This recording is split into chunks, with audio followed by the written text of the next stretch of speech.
Channel Rupal education classes.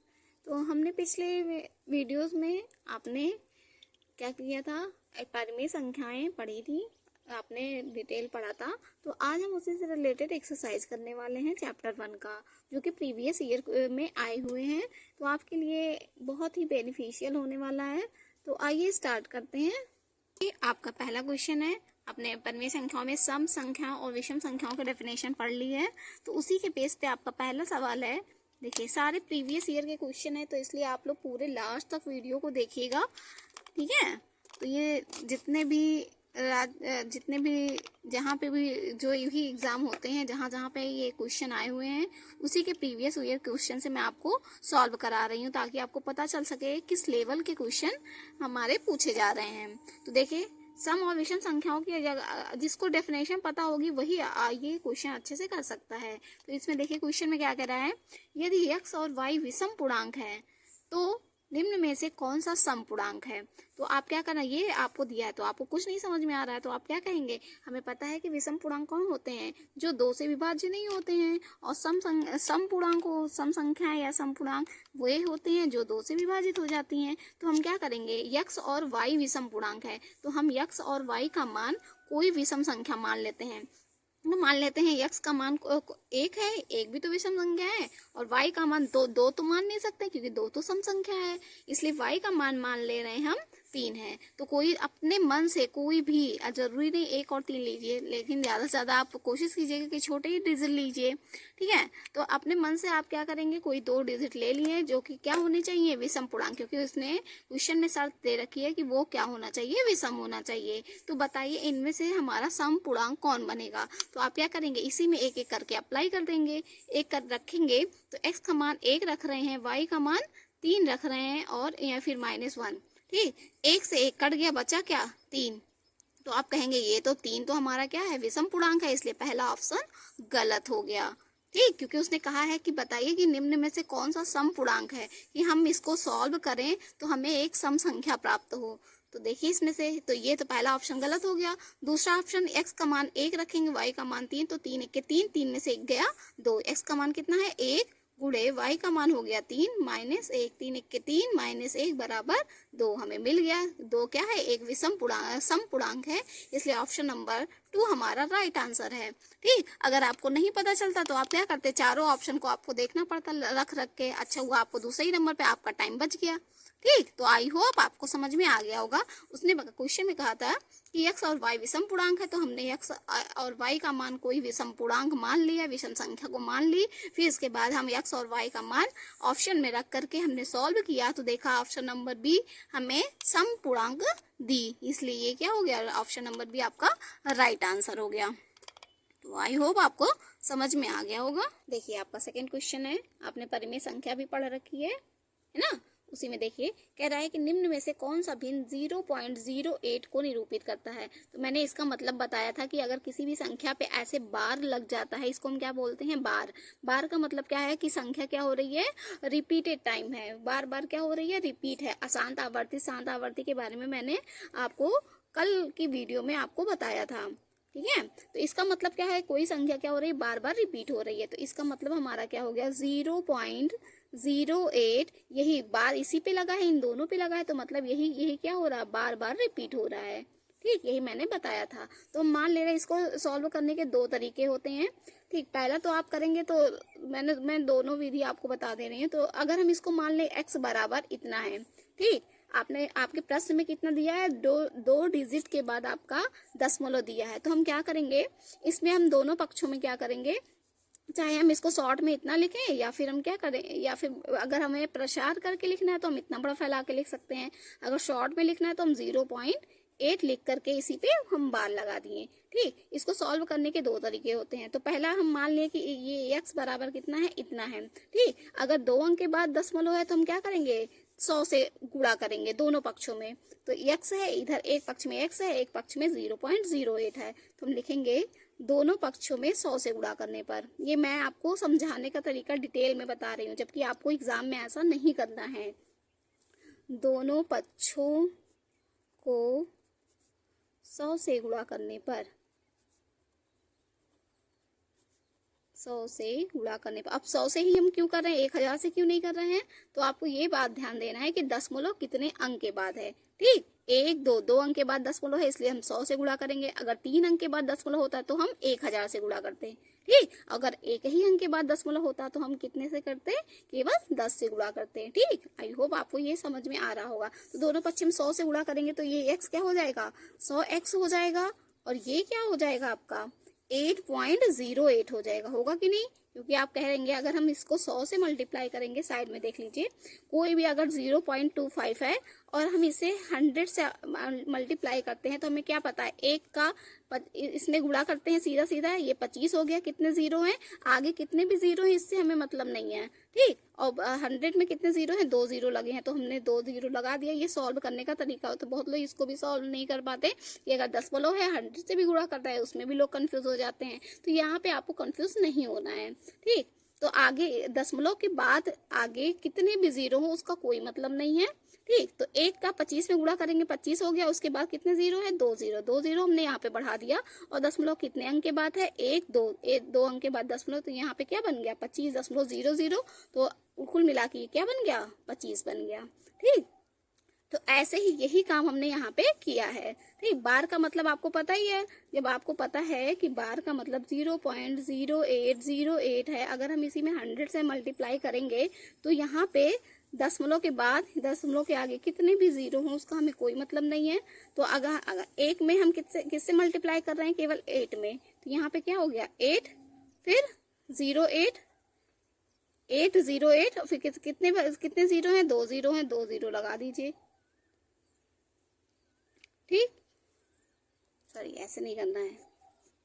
ठीक, कुल मिला के आपको क्या करना है, जब आपको दो डिजिट दिखे, जैसे यही समझ करके आप यहाँ पे करेंगे। ठीक, आपको कंफ्यूजन नहीं होना चाहिए। अगर 2 अंक के बाद दशमलव है तो हमें 2 अंक के बाद इसको लगाना है। तो यहाँ का जीरो ये गायब होगा, 8.08 हो गया। ठीक, तो अब क्या करेंगे, इसको हम समीकरण 1 कह देंगे, इसको हम समीकरण 2 कह देंगे। ठीक है, तो यहाँ पे अगर आपको बात समझ में आ रही हो तो यहाँ पे क्या हो गया, अगर 2 अंक के बाद दो जीरो है यहाँ पे, तो यहाँ पे क्या हो जाएगा 8.08। ठीक, वैसे भी आपको ये प्रोसेस थोड़ा सा टफ लग रहा होगा, तो ऐसे भी एग्जाम में आपको ऐसा करना नहीं है। ठीक है, तो यहाँ पे ये क्या हो गया 8.08, ये हो गया समीकरण 2। तो समीकरण 2 में से 1 को घटा दीजिए आप, समीकरण 2 माइनस समीकरण 1। तो 2 में से 1 को घटाएंगे तो ये क्या हो जाएगा 100x माइनस x, और 8.08 में से हम कितना सब्ट्रैक्ट कर रहे हैं 0.08। तो यहाँ पे 100 में से x जाएगा, ये क्या हो जाएगा 99x इक्वल टू, यहाँ पे क्या हो गया, इतने में से इतना सब्ट्रैक्ट करेंगे तो यहाँ पे क्या हो जाएगा, केवल 8 बच जाएगा। ठीक, इतने में से इतने घटाएंगे, केवल 8 बच जाएगा। तो x बराबर कितना हो जाएगा 8/99। तो यही आपका क्या हो गया, आंसर हो गया। ठीक, लेकिन आपको इतना लंबा प्रोसेस नहीं करना है क्योंकि आप एग्जाम देने जा रहे हैं। तो एग्जाम के लिए आपको क्या करना है, आपको बस एक बात ध्यान देना है कि जितने पे बार लगा होता है हम बटे में हम उतना ही 99 लिख देते हैं, उतना 9 बढ़ाते जाते हैं। तो ये 0 पॉइंट कितना है 0.08 इसके ऊपर बार है। तो अगर हम इसको दशमलव को हटाएंगे तो यहाँ पे केवल ऊपर क्या बचेगा, केवल 8 बचेगा। और कितने पे बार है, 2 डिजिट पे बार है, इसलिए क्या हो गया 99। जितने पे बार रहेगा हम उतना 99 बढ़ाते जाएंगे। तो सिंपल सा आपका आंसर हो गया है 8/99। ठीक है, तो मैं थोड़े एग्जाम्पल और ले लेती हूँ ताकि आपको क्लियर हो जाए बातें। चलिए नेक्स्ट, मैं आपको बस समझाने के लिए एक और एग्जाम्पल ले रही हूँ। मैंने ये बताने के लिए आपको यहाँ पे इतना लंबा प्रोसेस कि ये 99 आता कहाँ से है। ठीक है, इसलिए मैंने ये आपको बताया इतना लंबा समझाने के लिए। ठीक है, उसके बाद नेक्स्ट एग्जाम्पल हम ले रहे हैं, एग्जाम्पल नंबर 2। अगर ये है 0.4, इस पे बार लगा है, तो आप देख रहे हैं कि यहाँ पे केवल एक ही डिजिट पे बार लगा है। तो हम क्या करेंगे, ये क्या हो जाएगा दशमलव हट के ये केवल ऊपर क्या बच जाएगा, केवल 4 बन जाएगा। और नीचे जितने डिजिट पे बार लगा होता है हमें क्या होता है, हर में क्या करना होता है, उतना ही 9 बढ़ाना होता है। तो ये क्या हो गया 4/9 हो गया। तो ये आपका क्या होगा, परिमेय संख्या आंसर हो गई। ठीक है, नेक्स्ट, तो जरूरी नहीं है आपको 0 यही लिखा हुआ मिले, इसके अलावा भी आपको मिल सकता है। तब आप क्या करेंगे, तब देखिए, क्योंकि परिमेय संख्या चैप्टर का नाम है इसलिए इतना तो आपसे पूछेगा ही, और इसमें के क्वेश्चन आपके आते ही आते हैं। ठीक, देखिए तो तीसरा एग्जाम्पल ये है 1.59। देखिए अब 0 नहीं है ना, यहाँ पे 1 आ गया, तो हम क्या करेंगे, ऐसे में आपको क्या करना है, पहले दशमलव तो आपको हटाना ही हटाना है। तो अगर दशमलव हटा दिए तो ये क्या हो गया, 159 हो गया। ठीक, उसके बाद आपको क्या करना है, जितने पे बार नहीं लगा होता है हम उतने को हम क्या करते हैं, सब चेक कर देते हैं। तो आप देख रहे हैं एक पर कोई बार नहीं लगा है, इसलिए हमने केवल एक को घटा दिया है। फिर अपान करेंगे, कितने पे बार है, 2 डिजिट पे बार है, इसलिए कितने 9 बढ़ाने हैं, केवल 2 9 बढ़ाने हैं। फिर इसके बाद ठीक, उसके बाद ये इसी को सॉल्व कर लीजिए, यही आपका आंसर हो जाएगा। तो 158/9। ठीक, आई होप आपको अच्छे से समझ में आ गया होगा। चलिए मैं कई सारे एग्जाम्पल ले लेती हूँ तो आपको बहुत अच्छे से समझ में आ सके। देखिए नेक्स्ट है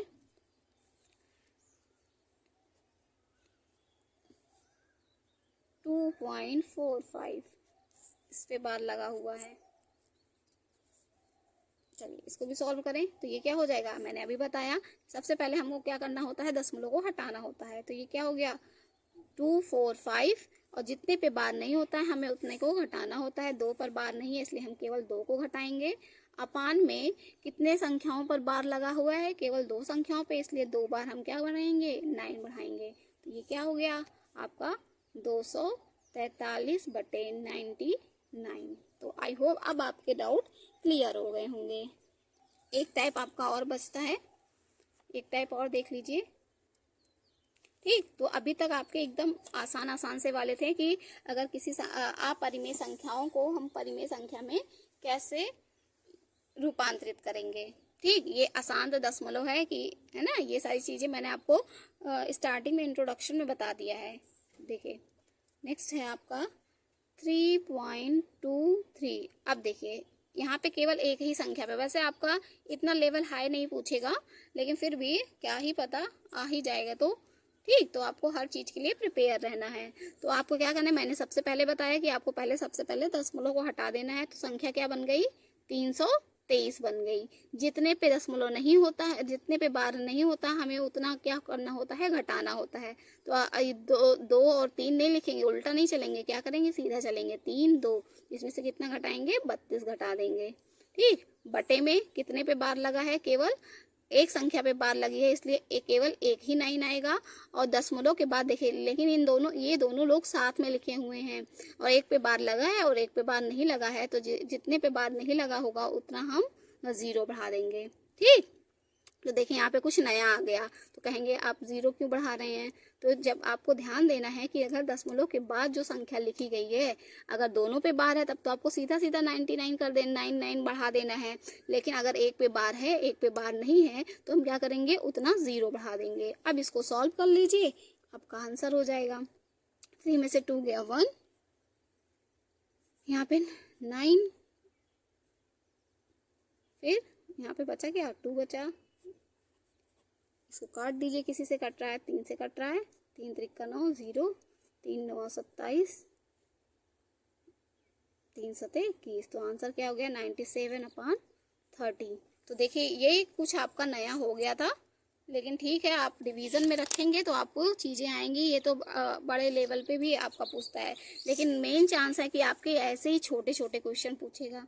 ठीक, तो आप दशमलव के बाद जो भी संख्या है, यहाँ पे 0 0 है तो आपको कोई नहीं, संख्या को नॉर्मल करनी थी। केवल आपका यहाँ पे क्या हो गया, 8 बचा है, और जितने पे बार है हमने उतना 9 बढ़ा दिया, तो सीधा आपका आंसर हो गया। ये बस मैंने इतना प्रोसेस आपको बस समझाने के लिए बताया था, ये 99 आता कैसे है। ठीक है,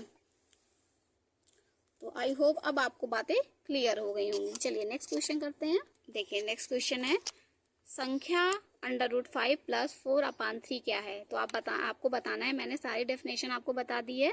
तो ये तो बहुत आसान है। मैंने क्या कहा था कि अगर अंडर रूट के अंदर कोई संख्या लिखी गई है तो वो क्या होता है, वो अपरिमेय संख्या होती है। लेकिन शर्त ये होना चाहिए कि अंडर रूट के अंदर लिखी संख्या पूर्ण वर्ग नहीं होना चाहिए। अगर तो आपको पता है कि 5 पूर्ण वर्ग संख्या नहीं है और अंडर रूट के अंदर लिखी गई है, इसलिए क्या हो गई, ये एक अपरिमेय संख्या हो गई। तो आई होप आपको अगर डेफिनेशन पता होगी तो आपके सारे डाउट्स क्लियर होंगे और आपको ये सेशन बहुत अच्छा लग रहा होगा क्योंकि आप क्वेश्चन को सॉल्व कर पा रहे होंगे। ठीक, तो चलिए नेक्स्ट क्वेश्चन करते हैं। देखिए नेक्स्ट क्वेश्चन है, तो इसमें ये भी बात ध्यान दीजिएगा कि अंडर रूट तो आपको दिखा, अंडर रूट अगर कोई अपरिमेय संख्या में कोई भी संख्या जोड़ी या घटाई जाएगी तो वो भी क्या होगी, अपरिमेय संख्या ही होगी। ये मत ध्यान है कि मैंने तो अंडर रूट 5 को देखी और बता दी अपरिमेय संख्या। ठीक, तो ऐसा ही होता है कि अगर अपरिमेय संख्या में कोई भी संख्या जोड़ी घटाई जाए गुणा की जाए तो ये क्या होगा, केवल अपरिमेय संख्या ही होगी। ठीक, इसलिए मैंने डायरेक्ट आपको टिक लगा दिया। तो इसमें देखिए नेक्स्ट है, अब ये इंपॉर्टेंट क्वेश्चन है। इस टाइप के क्वेश्चन अब बहुत ज्यादा पूछे जाने लगे हैं। तो देखिए, निम्न में से सबसे बड़ी संख्या, सबसे बड़ी भिन्न कौन सी है। तो आपको 4 ऑप्शन दिए गए हैं, इसी में से पूछा है सबसे बड़ी भिन्न कौन है। तो आप क्या करेंगे, सबसे पहले अंश और हर का अंतर देखेंगे। ठीक, आप देख रहे हैं अंश भी अलग है, हर भी अलग है। तो इस केस में आप क्या करेंगे, आप अंश और हर के बीच का अंतर देखेंगे। तो आप देख रहे हैं अंश 4 है और हर 5 है। तो 4 और 5 में कितने का अंतर है, केवल आप कहेंगे केवल 1 का अंतर है। 5 और 6 में भी 1 का अंतर है, 6 और 7 में भी 1 का अंतर है और 2 और 3 में भी केवल 1 का ही अंतर है। ठीक, तो आप देख रहे हैं कि सब में अंतर समान है। तो इस केस में क्या होता है, अगर अंश और हर के बीच अंतर समान है तो जो अंश सबसे बड़ा, जिसका अंश सबसे बड़ा होगा वही सबसे बड़ी संख्या, सबसे बड़ी भिन्न होती है। तो आप देख रहे हैं किसका अंश सबसे बड़ा है, तो आप कहेंगे 6 का। तो यही क्या आपका राइट आंसर हो गया। ठीक है, लेकिन शर्त क्या है कि उनके अंश और हर के बीच का अंतर समान होना चाहिए। तो अंतर समान है, इसलिए सबसे बड़ी भिन्न कौन हो गई, आपका 6.7। तो आई होप आपके डाउट क्लियर हो गए होंगे। देखिए नेक्स्ट क्वेश्चन है आपका, निम्न में से सबसे छोटी भिन्न बताइए। ठीक, तो अब आप देखिए, जो मैंने अभी ट्रिक बताया वो तो आपकी काम नहीं कर रही है, क्योंकि देखिए 5 और 12 में अंतर तो बहुत ज्यादा हो गया। यहाँ पे 6 का अंतर हो गया है ना, यहाँ पे 6 का अंतर हो गया, यहाँ पे 1 का ही है, यहाँ पे भी 1 का है, यहाँ पे भी 1 का है। तो ऐसे केस में आप क्या करेंगे, ठीक, तब तो आपका दिमाग घूम गया। तो ऐसे केस में आपको क्या करना होता है कि सबका हर बराबर करना होता है।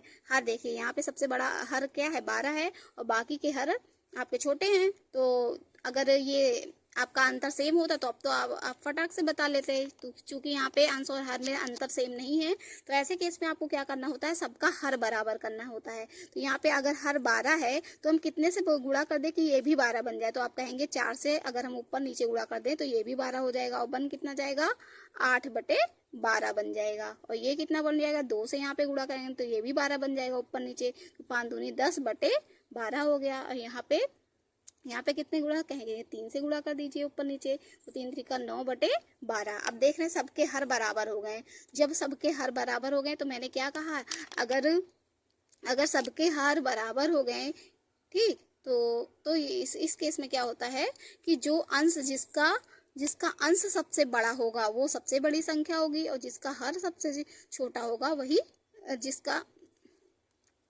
तो यहाँ पे आपसे पूछ क्या रहा है, सबसे छोटी संख्या पूछा है। तो सबसे छोटी संख्या, जब जैसे ही छोटी, हमको ज्यादा मतलब किससे होता है, अंश से ही होता है। बड़ी संख्या छोटी संख्या बताने के लिए हमें अंश से ही मतलब होता है। ठीक, लेकिन अगर आपको जब उनके बीच का डिफरेंस आपको अलग अलग दिख रहा है तो इस केस में आपको क्या करना होता है, केवल हर को बराबर करने की कोशिश करते हैं। जब हर बराबर हो जाता है तो जिसका अंश सबसे बड़ा होगा वो सबसे बड़ा भिन्न होगा और जिसका अंश सबसे छोटा होगा वो सबसे छोटा भिन्न होगा। तो आप देख रहे हैं अंश किसका है, ये 5 है और ये 8 है, ये 10 है, ये 9 है। तो आपको दिख रहा है कि सबसे छोटा अंश किसका है, तो आप कहेंगे पहले वाले आपका ऑप्शन नंबर ए, क्योंकि ये 5 है तो आपसे क्वेश्चन में सबसे छोटा ही पूछा है। तो इसलिए आपका राइट आंसर क्या हो जाएगा, ऑप्शन नंबर ए हो जाएगा। तो आई होप आपको सारी बातें क्लियर हो गई। चलिए एक बार मैं फिर से रिवाइज करा देती हूँ, क्योंकि आपके दोनों दो टाइप के क्वेश्चन पूछ लिए गए हैं।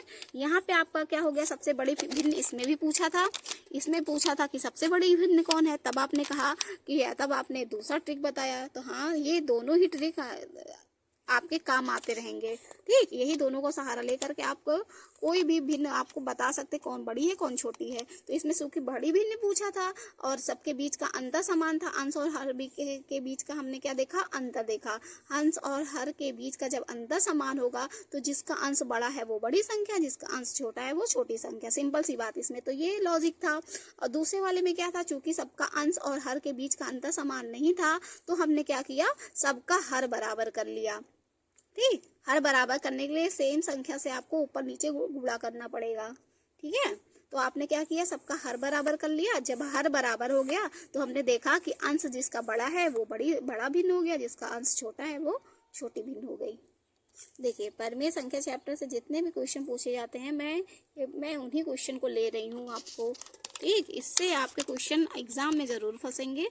तो देखिए, ये आपका फर्स्ट क्वेश्चन है कि 1/3 व 1/2 के बीच की परिमेय संख्या कौन सी होगी। तो आप क्लास 8 में पढ़ भी रहे होंगे, पहला ही चैप्टर, अगर आप स्कूल में पढ़ रहे होंगे तो पहला ही चैप्टर है इसमें। तो ये आपको ठीक बीच की परिमेय संख्या निकालने के लिए एक आपका फार्मूला होता है ना, बीच की परिमेय संख्या, ये सीधा फार्मूला होता है बीच की परिमेय संख्या। तो मैं यहाँ पे डिटेल आपको बता रही हूँ, लेकिन एग्जाम में तो आपको फटाक से करना है।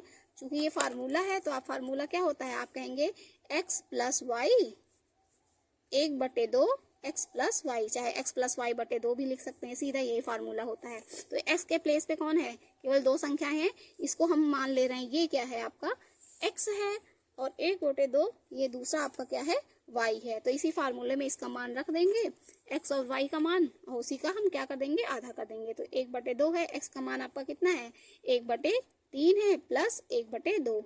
तो यहाँ पे अगर जिसको ये सॉल्व करना आता होगा उसके लिए तो आसान है।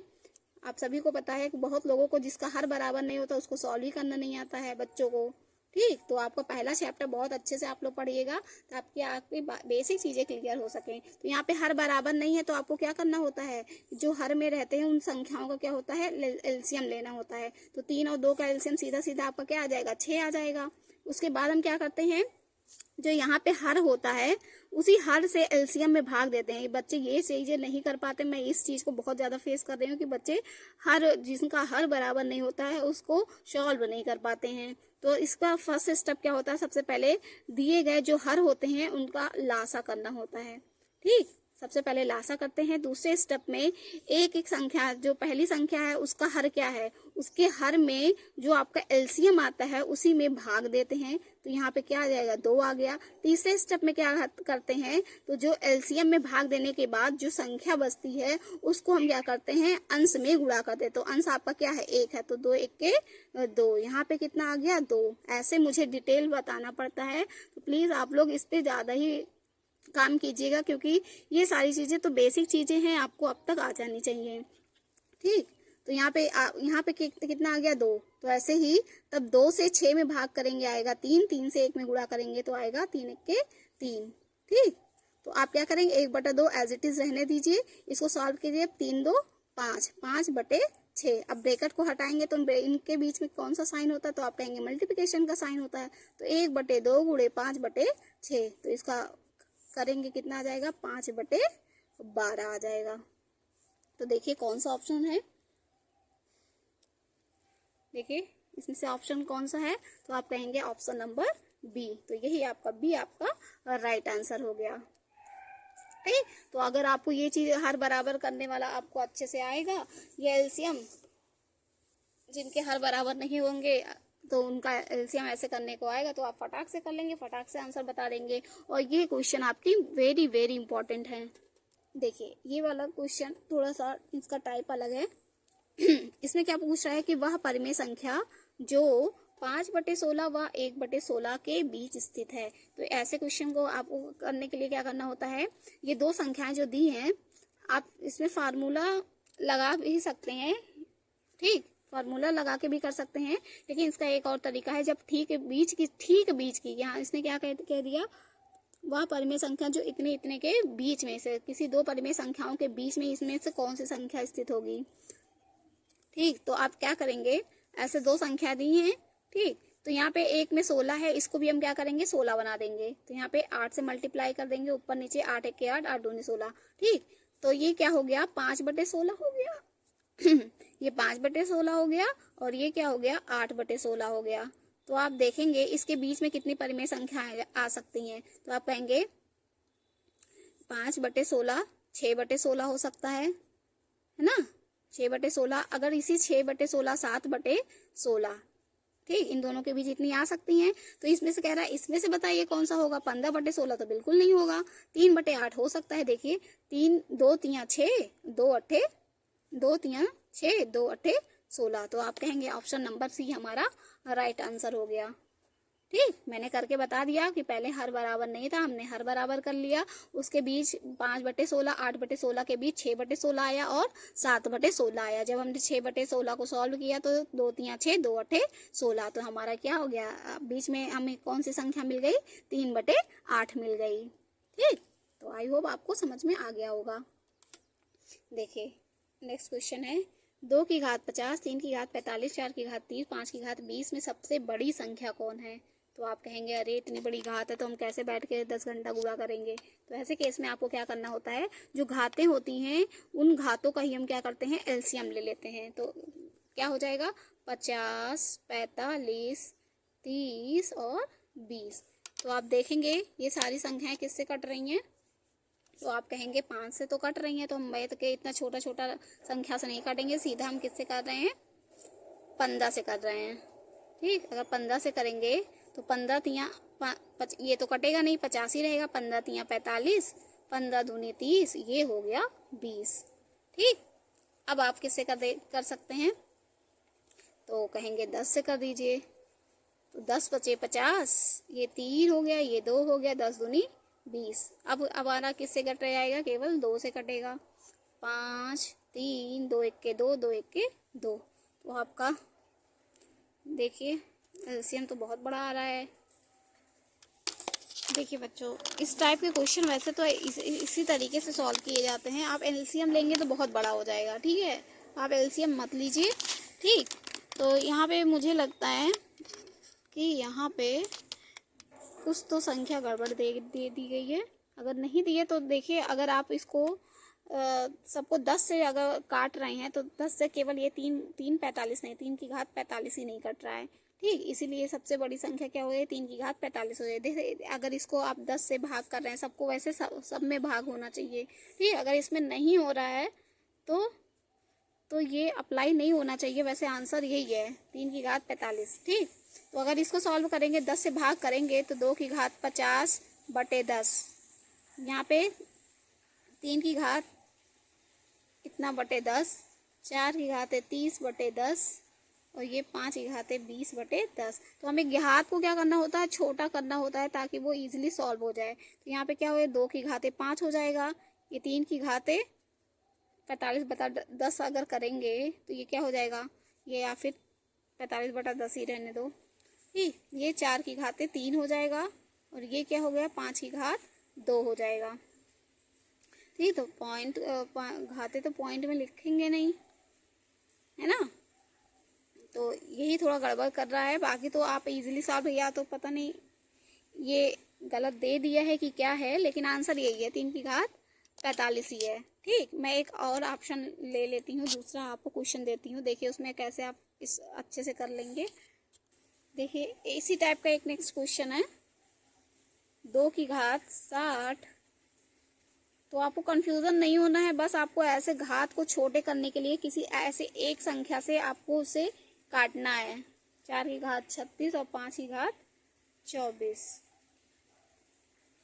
बस आपको ध्यान देना है कि हमें ऐसे नंबर से क्या करना है, उसको भाग करना है कि वो घात उसकी छोटी हो जाए। तो आप देख रहे हैं ये सारी जो घातें हैं वो किसी ना किसी संख्या से कट रही हैं, किसी एक ही अंक से कटना चाहिए, इस बात का आप ध्यान देंगे। 60 48 36 तो आप देख रहे हैं, कहेंगे कि हाँ ये तो 12 से सारी घातें कट जा रही हैं। तो अगर 12 से काट है 2 की घातें 60/12, 3 की घात 48/12, 4 की घात 36/12, 5 की घात 24/12। तो देखिए घात छोटी हो जा रही है आपकी, तो ये क्या बन गया, 2 की घात 12 पंचे 60 है, 2 की घात 5, 3 की घात है 12 चौक 48 है ना, तो 3 की घात 4 बन गया, 12 की क्या 24 बातियाँ 36, 4 की घात 3, तो ये क्या हो गया 12 दूनी 24, 5 की घात 2। तो आप देख रहे हैं जब घातें छोटी हो गई तो आप इसको इजीली सॉल्व कर सकते हैं। तो 2 की घात 5 का मतलब 2 दूनी 4 दूनी 8 दूनी 16 दूनी 32, ये हो गया 32। 3 की घात 4 का मतलब 3 गुणे 3 गुणे 3 गुणे 3, 3 का 9, 3 27, 3 81 हो गया, 4 चौक 16 चौका 64 हो गया, ये 5 25। तो आप देख रहे हैं सबसे बड़ा हम किसका घात आया है, तो आप कहेंगे 3 की घात 48 का। देखिए 3 की घात 48 का मान कितना आया है, 81 आया है। तो सबसे बड़ी घात कौन सी हो गई, तो आप कहेंगे 3 की घात 48 हो गई। तो इसलिए आपका ये क्या हो गया, राइट आंसर 3 की घात 48 हो गया। ठीक, हमको लग रहा है कि यहाँ पे कुछ तो दिक्कत है, ठीक, क्योंकि ये जो आपका है ये घात वो किसी ना किसी संख्या से कटनी चाहिए थी, ठीक है। तो आपका आंसर क्या हो गया, 81 सबसे बड़ी संख्या है जो कि किसको सॉल्व करने पर प्राप्त हुई है, 3 की घात 48 को। इसलिए आंसर आपका क्या हो जाएगा, 3 की घात 48 होगा। तो सबसे बड़ी भिन्न क्या हो गई, 3 की घात 48 हो गई। ठीक, ऐसे तो आपके बैठ के घात इतनी बड़ी बड़ी सॉल्व करेंगे नहीं। ठीक, तो ये सॉल्व करने का तरीका होता है। तो आज की वीडियो में बस इतना ही। आपको मेरे सेशन पसंद आए हैं तो प्लीज़ अपने दोस्तों को शेयर करना ना भूलें, ठीक, ताकि सभी लोग इजीली एनएमएस की अच्छी से तैयारी कर सके। मैंने आपको रीजनिंग भी पढ़ा रखा है पूरा चैप्टर वाइज, तो आपको रीजनिंग पढ़ना है तो आप पूरे प्लेलिस्ट में जा करके आप वहां से रीजनिंग की क्लास ले सकते हैं। इस बार मैं मैथ कवर कर रही हूँ, मैथ के सारे एक एक चैप्टर मैं आपको यहाँ पे पढ़ाऊंगी। तो आपको जो भी ना समझ में आए तो आप प्लीज़ कमेंट कर दीजिए, मैं उसको समझाने की कोशिश करूँगी, ठीक है। तो आई होप मेरे सेशन आपको पसंद आ रहे होते हैं। मिलते हैं नेक्स्ट वीडियो में, ठीक, तब तक के लिए नमस्कार, बाय बाय।